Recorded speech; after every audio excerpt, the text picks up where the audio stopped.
안녕하세요. 법향 한입입니다. 오늘도 부처님 말씀 한 입 마음에 담아가세요. 오늘은 조금 무거운 이야기부터 시작하겠습니다. 그러나 무거운 이야기일수록 끝까지 들어주십시오. 왜냐하면 이 무게 안에 해탈의 씨앗이 숨어 있기 때문입니다. 2026년 지금 이 순간 대한민국은 전 세계 어느 나라도 경험해 보지 못한 속도로 늙어가고 있습니다. 통계청이 발표한 수치를 보면 우리나라 65세 이상 인구가 전체 인구의 20%를 넘어섰습니다. 5사람 중 1사람이 노인인 사회, 이것이 오늘 우리가 발 딛고 선 현실입니다. 그런데 더 충격적인 것은 숫자가 아닙니다. 그 숫자 뒤에 숨어 있는 사람들의 마음입니다. 한국보건사회연구원의 조사에 따르면 은퇴 후 스스로 삶이 의미 있다고 느끼는 사람은 전체의 채 30%가 되지 않습니다. 10사람 중 7명이 황혼에 접어들면서 삶의 의미를 잃어버렸다는 뜻입니다. 자살률 통계는 더 가슴을 서늘하게 합니다. 우리나라 노인 자살률은 OECD 국가 중 최상위권에 자리하고 있습니다. 매일 이 땅에서 10명이 넘는 어르신이 스스로 생을 마감하고 있습니다. 매일, 하루도 빠짐없이. 법우님들, 이것이 우리가 살아가는 2026년의 현실입니다. 그런데 저는 오늘 이 자리에서 감히 말씀드리고 싶습니다. 이 문제 부처님은 2600년 전에 이미 보셨습니다. 그리고 경전에 이미 답이 있습니다. 우리는 흔히 노년의 위기를 경제적인 문제, 건강의 문제, 사회적 관계의 문제로 이야기합니다. 물론 그것들도 중요합니다. 연금이 부족하고 몸이 아프고 자녀들이 바빠서 연락이 뜸하고 친구들은 하나둘 세상을 떠나고 이런 현실적인 어려움들이 황혼을 힘겹게 만드는 것은 분명한 사실입니다. 그러나 법우님들 조금 더 깊이 들여다보면 다른 것이 보입니다. 같은 조건에서도 어떤 사람은 황혼을 꽃처럼 살아가고 어떤 사람은 황혼을 재처럼 살아갑니다. 경제적 형편이 비슷해도 건강 상태가 비슷해도 삶의 질이 전혀 다릅니다. 왜 그럴까요? 무엇이 그 차이를 만드는 걸까요? 부처님께서 말씀하셨습니다. 강을 건너려는 자 노를 가져야 한다. 그런데 노를 쥔 손이 달라야 한다고. 같은 강이라도 쥔 손이 다르면 닿는 곳이 다릅니다. 황혼이라는 강을 건너는 자, 노를 쥔 손이 달라야 합니다. 오늘 저는 이 가르침을 4가지 포인트로 풀어드리겠습니다. 첫 번째로 황혼의 위기는 어디서 오는가? 두 번째로 경전이 말하는 황혼의 지혜란 무엇인가? 세 번째로 지금 당장 할 수 있는 수행 방법은 무엇인가? 네 번째로 나 혼자가 아니라 함께 건너는 길 사회적 회양이란 무엇인가? 이 4가지 흐름을 따라 오늘 법문을 나누겠습니다. 자, 먼저 잠시 숨을 고르십시오. 지금 이 순간 법우님의 어깨가 얼마나 무거운지 저는 압니다. 오랫동안 달려오셨습니다. 젊을 때는 가족을 위해, 직장을 위해, 사회를 위해 온몸을 다 바쳐 달려오셨습니다. 그런데 어느 날 문득 고개를 들어보니 달려가야 할 곳이 보이지 않는다. 목적지가 사라졌다. 나를 필요로 하는 사람이 줄어들었다. 그런 느낌, 그런 경험 있지 않으십니까? 그 느낌은 잘못된 것이 아닙니다. 부끄러운 것도 아닙니다. 그것은 삶이 새로운 단계로 넘어가면서 우리에게 보내는 신호입니다. 강을 건너야 한다는 신호입니다. 그런데 문제는 우리 대부분이 그 신호를 위기로만 받아들이고 새로운 노를 쥐는 법을 배우지 못했다는 것입니다. 오늘 그 방법을 함께 찾아보겠습니다. 끝까지 함께 해 주십시오. 첫 번째로 황혼의 위기는 어디서 오는가? 현실 문제와 불교적 원인. 법우님들 솔직하게 물어보겠습니다.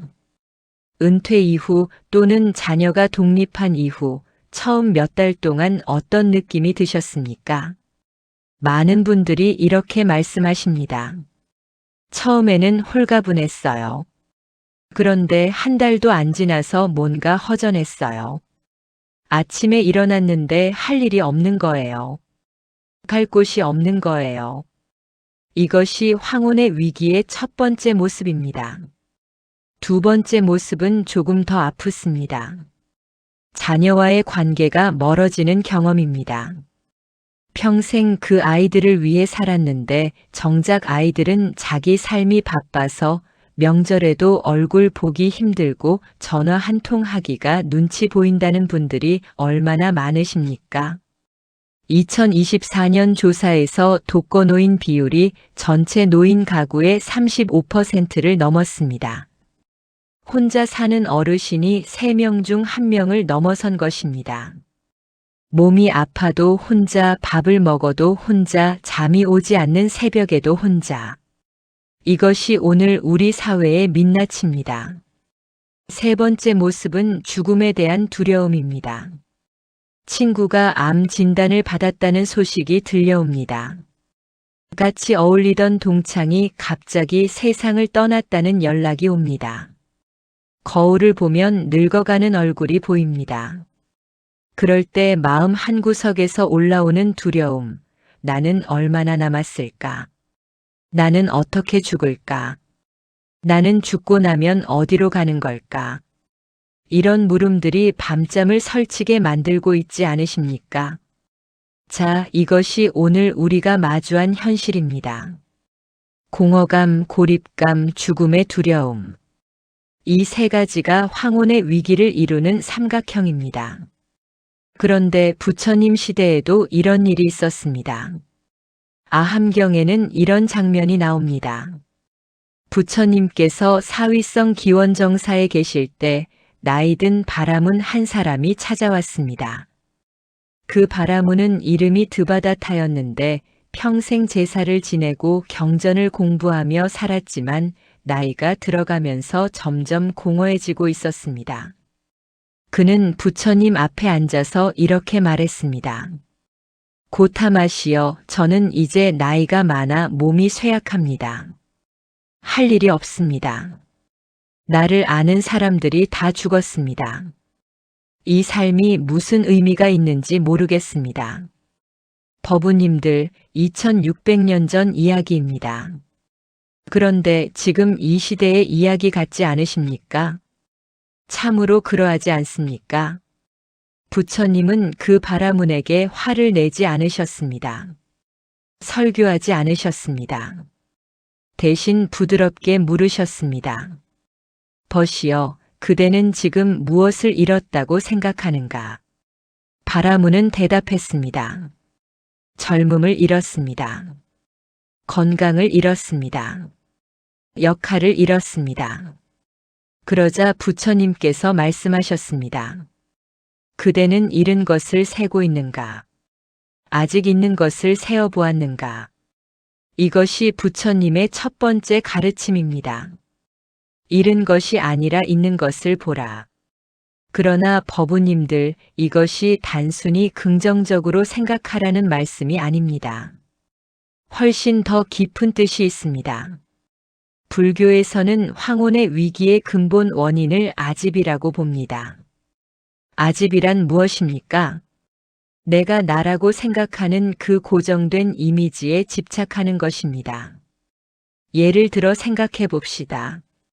오랫동안 직장에서 부장이셨던 분, 팀장이셨던 분이 계십니다. 그분은 스스로를 어떻게 생각할까요? 나는 부장이다. 나는 결정하는 사람이다. 나는 책임지는 사람이다. 나는 이끄는 사람이다. 이것이 그분의 자아상입니다.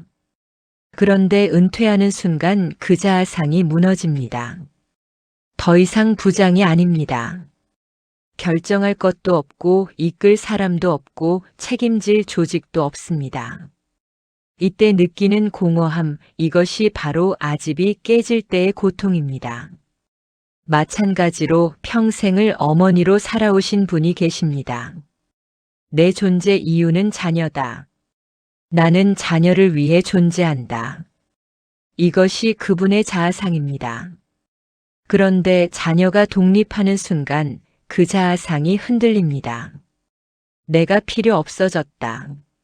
나의 역할이 끝났다. 이런 생각이 밀려오면서 깊은 슬픔과 공허함이 찾아옵니다. 불교에서는 이것을 두 글자로 이렇게 설명합니다. 괴로움. 그런데 그 괴로움의 원인은 밖에 있지 않습니다. 자녀가 연락을 안 해서가 아닙니다. 직장이 없어서가 아닙니다. 내 안에서 내가 만들어 놓은 나라는 이미지, 그것에 집착하기 때문입니다. 금강경에 이런 말씀이 있습니다. 무릇 상이 있는 것은 모두 허망하다. 만약 모든 상이 상이 아님을 보면 곧 열애를 보느니라.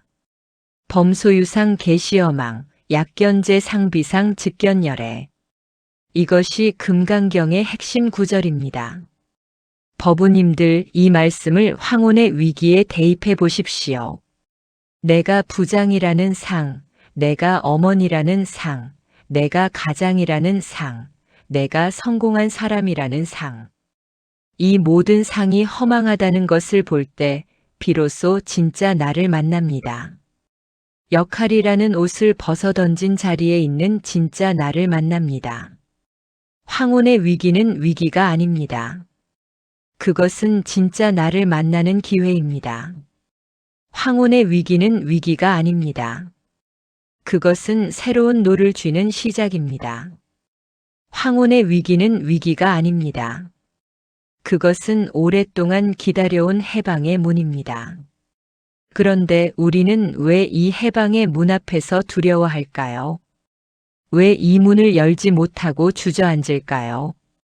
그것은 그 문 너머에 무엇이 있는지 본 적이 없기 때문입니다. 배운 적이 없기 때문입니다. 그래서 지금 우리가 함께 이 공부를 하고 있는 것입니다. 잠시 이 말씀을 마음에 새겨 보십시오. 상이 무너지는 자리에서 자유가 시작됩니다. 우리 사회가 지금 겪고 있는 노년의 고통, 그 뿌리에는 이 아집의 문제가 있습니다. 사회가 노인에게 역할을 부여하지 않기 때문만이 아닙니다. 노인 스스로 역할이 곧 자신이라는 생각에서 벗어나지 못하기 때문에 그 고통이 이토록 깊은 것입니다. 물론 사회 구조적인 문제도 함께 다루어야 합니다. 그것이 네 번째 포인트인 사회적 회양에서 다룰 내용입니다. 그러나 먼저 개인 안에서의 전환이 일어나야 합니다. 그 전환의 방법을 두 번째 포인트에서 말씀드리겠습니다.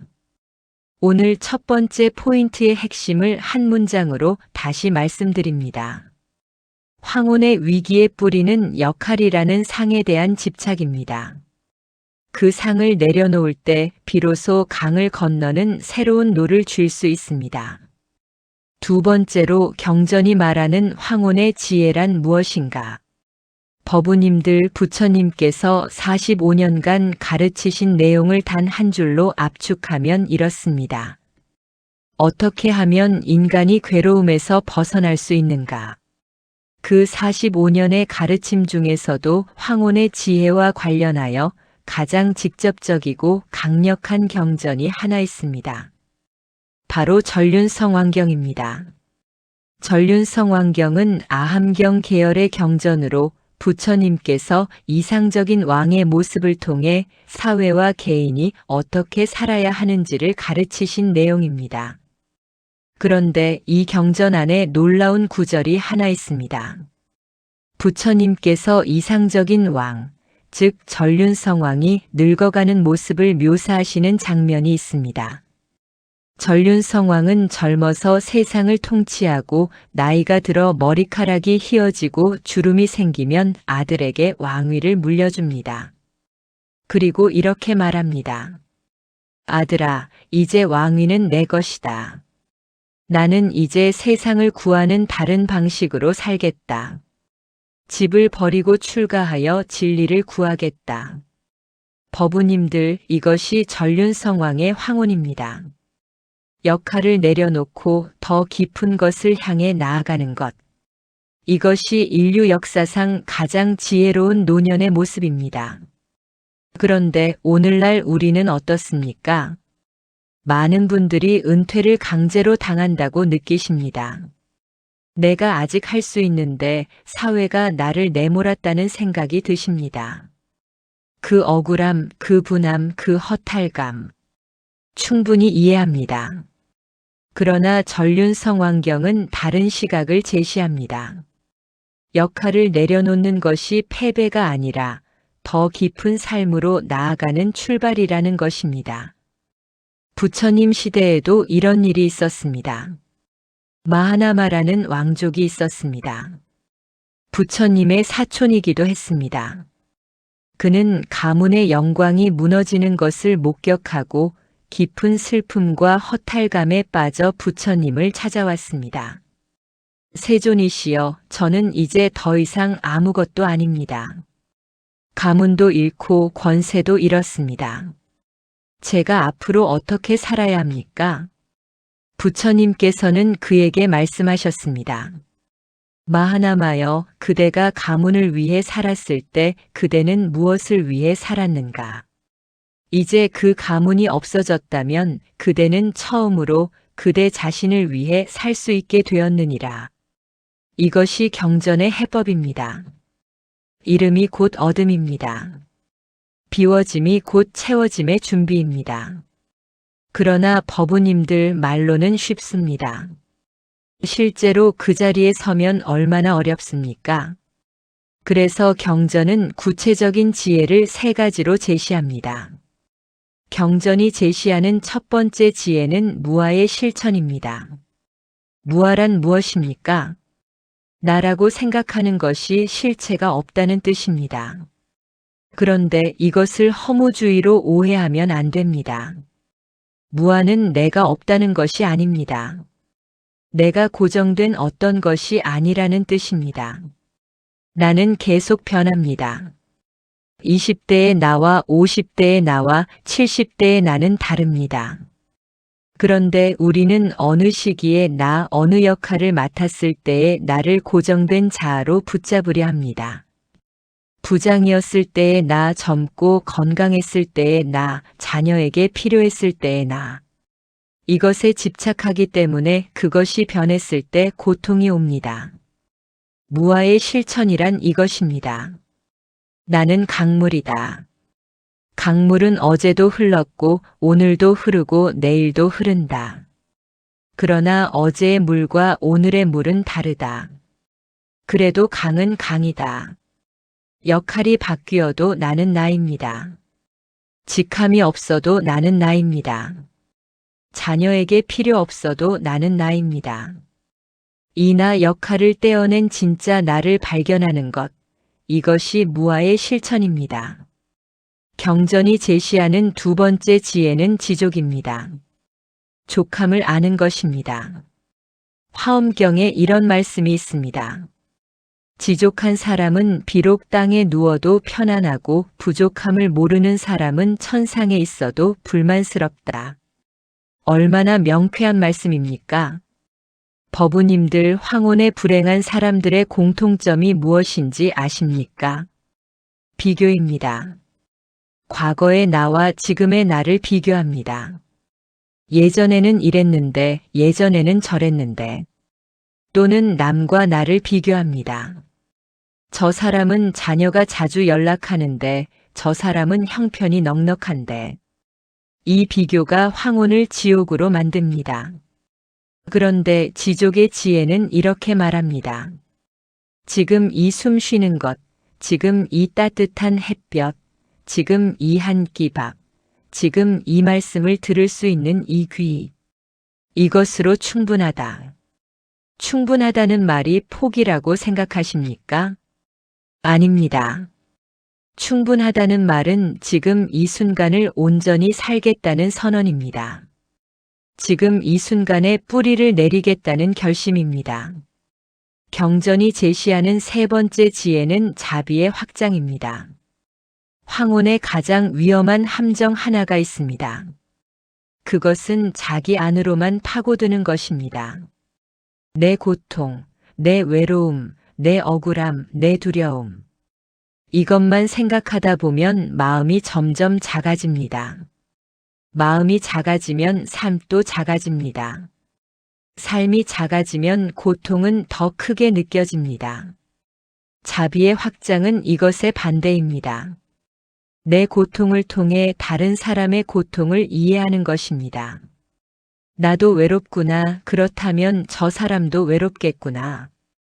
나도 두렵구나. 그렇다면 저 사람도 두렵겠구나. 이 이해가 자비의 시작입니다. 그리고 그 자비를 행동으로 옮기는 것, 그것이 황혼을 꽃으로 바꾸는 비결입니다. 조주선사어록에 이런 말이 있습니다. 어떤 스님이 조주선사에게 물었습니다. 무엇이 부처님의 마음입니까? 조주선사가 답하셨습니다. 노파심. 노파심이란 무엇입니까? 늙은 할머니의 마음입니다. 걱정하고 안타까워하고 챙겨주고 싶은 마음입니다. 부처님의 마음이 노파심이라는 것, 이것이 얼마나 아름다운 가르침입니까? 황혼은 바로 이 노파심이 가장 성숙하게 피어나는 계절입니다. 젊을 때는 자기 앞가림하기 바빠서 이 마음을 충분히 쓰지 못했습니다.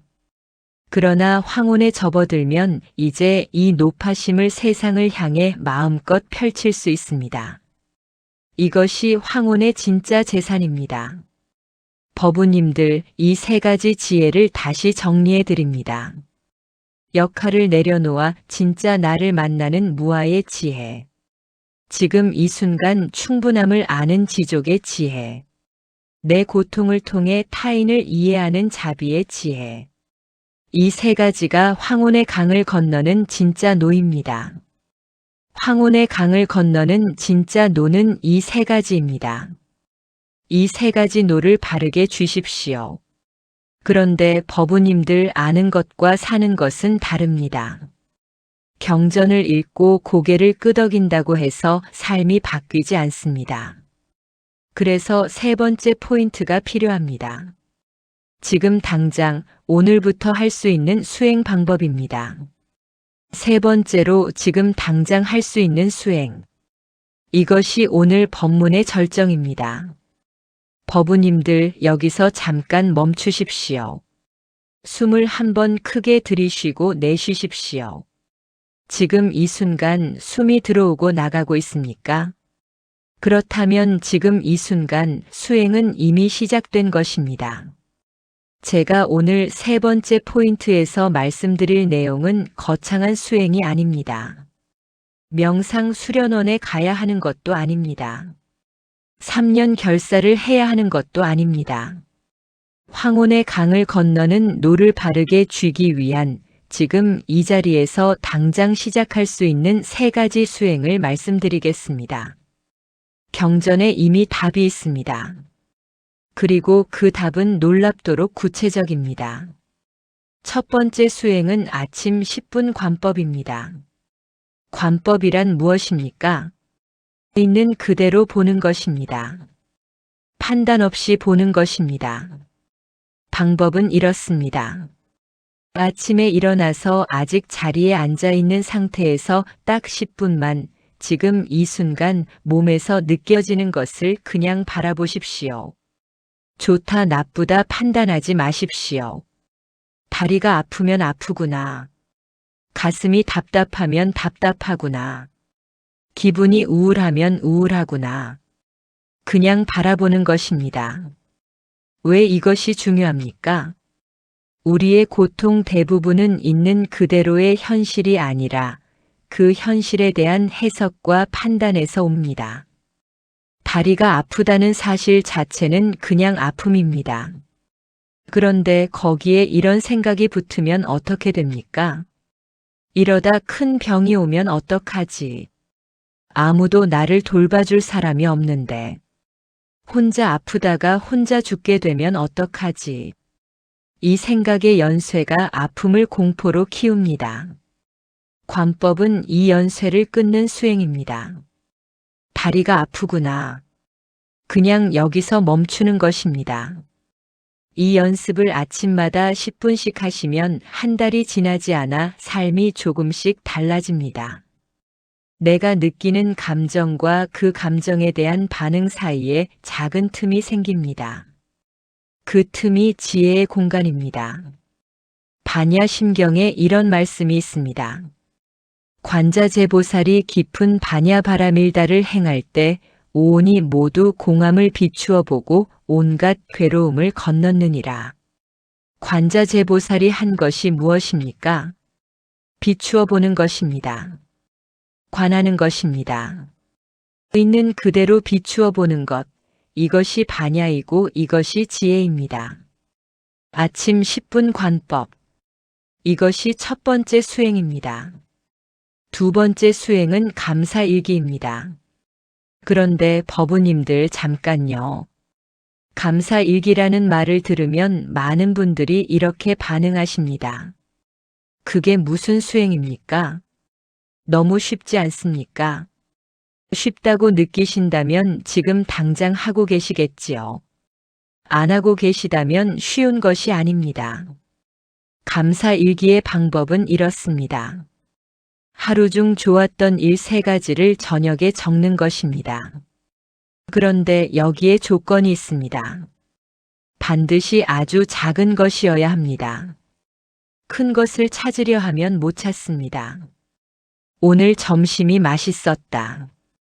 오늘 날씨가 좋았다. 오늘 지나가는 아이가 웃어줬다. 오늘 잠자리가 따뜻했다. 이런 것들입니다. 왜 작은 것이어야 합니까? 우리의 뇌는 부정적인 것에 훨씬 더 민감하게 반응하도록 설계되어 있습니다. 이것은 불교적으로 말하면 탐진치 중에서도 특히 진, 성냄과 두려움의 습기가 깊이 뿌리박혀 있기 때문입니다. 이 습기를 바꾸려면 의도적으로 좋은 것을 주목하는 훈련이 필요합니다. 감사일기가 바로 그 훈련입니다. 법우님들 이것을 90일만 해보십시오. 딱 90일입니다. 그러면 세상이 다르게 보이기 시작합니다. 같은 하루인데 그 안에서 발견하는 좋은 것들이 늘어납니다. 이것이 아함경에서 부처님이 말씀하신 정견, 바르게 보는 것의 실천입니다. 바르게 본다는 것은 긍정적으로 본다는 것이 아닙니다. 있는 것을 있는 그대로 본다는 것입니다.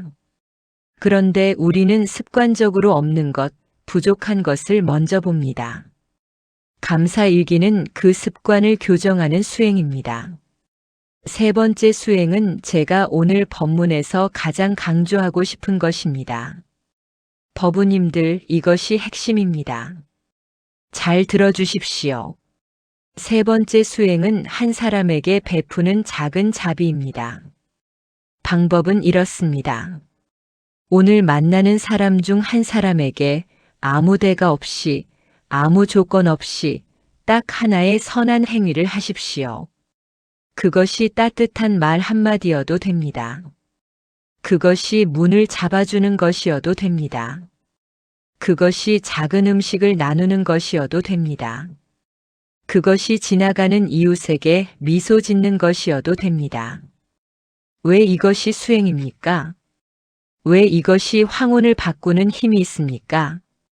유마경에 이런 장면이 있습니다. 유마거사가 병이 들었습니다.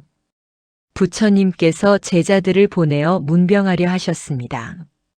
그런데 제자들이 모두 거절했습니다. 유마거사의 지혜가 너무 날카로워서 말을 꺼냈다가 오히려 당한다는 것이었습니다. 결국 문수보살이 찾아갔습니다. 문수보살이 물었습니다. 거사님, 무슨 연유로 이 병이 드셨습니까? 유마거사가 답했습니다. 중생이 병들었기에 나도 병들었습니다. 중생의 병이 나으면 나의 병도 나을 것입니다. 법우님들, 이것이 대승불교의 핵심입니다. 나의 행복은 타인의 행복과 연결되어 있습니다. 내가 베풀 때 나도 살아납니다. 내가 위로할 때 나도 위로받습니다. 내가 사랑을 줄 때 나도 사랑이 채워집니다. 이것은 감성적인 이야기가 아닙니다. 경전이 가르치는 법의 이치입니다. 황혼의 가장 행복한 사람들이 누구인지 아십니까? 연구 결과를 보더라도 분명합니다. 은퇴 후에도 자원봉사를 하거나 누군가를 돕는 역할을 유지하는 사람들이 그렇지 않은 사람들보다 수명도 길고 행복지수도 훨씬 높습니다. 이것은 불교의 가르침이 현대 과학으로도 증명되고 있는 것입니다. 보시는 주는 자가 더 얻습니다. 자비는 베푸는 자가 더 충만해집니다. 이것이 불법의 역설이고 이것이 황혼을 꽃으로 피우는 비결입니다. 법우님들, 오늘 집에 가시면 딱 한 가지만 해보십시오. 한 사람에게 아무 이유 없이 선한 행위 하나. 딱 하나입니다. 그리고 그 느낌을 마음에 새겨보십시오. 그것이 수행의 시작입니다. 벽암록에 설두선사의 개송이 있습니다. 100척이나 되는 높은 장대 끝에서 한 발짝 더 내디더라. 그것이 부처님의 길이니라. 법우님들, 지금 법우님이 서 계신 자리, 황혼의 그 자리가 바로 100척 장대 끝입니다. 거기서 한 발짝 더 내딛는 것, 그것이 자비의 실천입니다. 잠시 이 말씀을 마음에 새겨보십시오. 주는 자가 더 얻는다는 이 이치를 황혼에 비로소 온몸으로 살 수 있습니다. 황혼은 자비가 가장 크게 피어나는 계절입니다. 황혼은 자비가 가장 크게 피어나는 계절입니다. 이것을 잊지 마십시오. 이제 3가지 수행을 정리해 드립니다. 아침 10분 관법으로 있는 그대로 보는 연습을 합니다. 저녁 감사 일기로 있는 것을 찾는 연습을 합니다. 하루 한 사람에게 조건 없는 선한 행위 하나로 자비를 실천합니다. 이 3가지 어렵지 않습니다. 그러나 이 3가지를 꾸준히 하신다면 황혼의 강을 건너는 노가 얼마나 강해지는지 직접 경험하시게 될 것입니다. 아는 것은 쉽습니다. 사는 것이 수행입니다. 오늘부터 시작하십시오. 오늘이 가장 좋은 날입니다. 오늘이 가장 빠른 시작입니다. 오늘부터 시작하는 것, 이것이 황혼의 가장 현명한 선택입니다. 4번째로, 나 혼자가 아니라 함께 건너는 길, 사회적 회향. 법우님들, 불교는 개인의 해탈만을 목표로 하지 않습니다. 특히 대승불교의 정신은 분명합니다. 나만 건너는 것이 아니라 함께 건너야 한다는 것입니다. 이것이 회향의 정신입니다. 오늘 마지막 4번째 포인트에서는 황혼의 위기를 사회적으로 어떻게 함께 해결해 갈 것인가를 말씀드리겠습니다. 2026년 지금 우리 사회가 노년의 문제를 다루는 방식에는 2가지 한계가 있습니다. 첫 번째 한계는 노년을 수혜자로만 보는 것입니다. 노인은 보살펴야 할 대상, 복지를 받아야 할 대상, 사회의 짐. 이런 시각이 은연중에 깔려 있습니다. 이것이 노인 스스로도 내면화되어서 나는 이제 사회의 짐이 됐다는 자책과 죄책감이 노년의 우울증을 더 깊게 만듭니다. 2번째 한계는 노년의 지혜를 활용하지 않는 것입니다. 수십 년을 살아온 경험, 실패와 극복의 이야기, 인생의 깊이. 이것은 돈으로 살 수 없는 사회의 자산입니다. 그런데 우리 사회는 이 자산을 버리고 있습니다. 전륜 성왕경에 이런 가르침이 있습니다. 이상적인 사회, 즉 법에 의해 다스려지는 사회의 조건을 말씀하시면서 부처님은 이렇게 말씀하셨습니다. 그 사회에는 노인의 말을 듣는 문화가 있어야 한다. 지혜로운 어른의 말이 존중받는 사회가 바른 사회다. 그런 사회에서 모든 세대가 함께 번영할 수 있다. 법우님들, 이것이 2600년 전 부처님의 사회관입니다. 노인을 버리는 사회는 스스로의 뿌리를 자르는 것입니다. 노인의 지혜를 활용하지 않는 사회는 나무의 나이테를 없애버리는 것입니다. 나이테가 없는 나무는 강한 바람에 쓰러집니다. 그렇다면 우리는 어떻게 해야 합니까? 두 방향에서 이야기하겠습니다. 먼저 황혼에 계신 법우님들께 드리는 말씀입니다. 법우님의 경험과 지혜를 나눠주십시오. 어떤 방식이든 좋습니다. 손주에게 옛 이야기를 해주셔도 좋습니다. 동네 아이들에게 글씨를 가르쳐 주셔도 좋습니다. 지역 사회에서 소소한 봉사를 하셔도 좋습니다. 같은 처지의 이웃과 함께 밥을 나눠 드셔도 좋습니다. 중요한 것은 나눈다는 행위 자체입니다. 6조 단경에 해능 스님의 말씀이 있습니다. 해능 스님은 글을 읽지 못하셨습니다. 그러나 그분이 이룬 깨달음은 그 어떤 학자도 따라올 수 없었습니다. 해능 스님은 이렇게 말씀하셨습니다. 불법은 책에 있지 않다. 불법은 살아가는 매 순간에 있다. 법우님들, 법우님의 삶 자체가 불법입니다. 법우님이 살아온 매 순간이 경전입니다. 그 경전을 세상과 나눠주십시오. 다음으로 이 사회 전체에 드리는 말씀입니다. 우리 사회가 황혼의 위기를 제대로 다루려면 세 가지가 필요합니다. 하나, 세대 간 교류의 공간이 필요합니다. 젊은이와 노인이 함께 할 수 있는 공간, 서로의 이야기를 나눌 수 있는 자리가 필요합니다. 서로가 서로에게 배울 수 있는 구조가 필요합니다. 이것은 개인이 혼자 만들 수 없습니다. 지역사회, 기관, 사찰, 종교 공동체, 시민단체가 함께 만들어야 합니다. 둘, 죽음에 대한 교육이 필요합니다. 우리 사회는 죽음을 금기시합니다. 죽음 이야기를 꺼내면 불길하다고 합니다. 그러나 죽음을 외면하는 사람은 죽음이 왔을 때 준비가 없습니다. 죽음을 직시하고 준비하는 사람이 삶도 더 깊이 살 수 있습니다. 불교의 사성제 가르침이 생로병사에서 시작하는 것은 우연이 아닙니다. 죽음을 보는 것이 삶을 이해하는 시작이기 때문입니다. 셋, 공동체적 돌봄의 문화가 필요합니다. 가족이 모든 것을 해결해야 한다는 부담에서 벗어나야 합니다.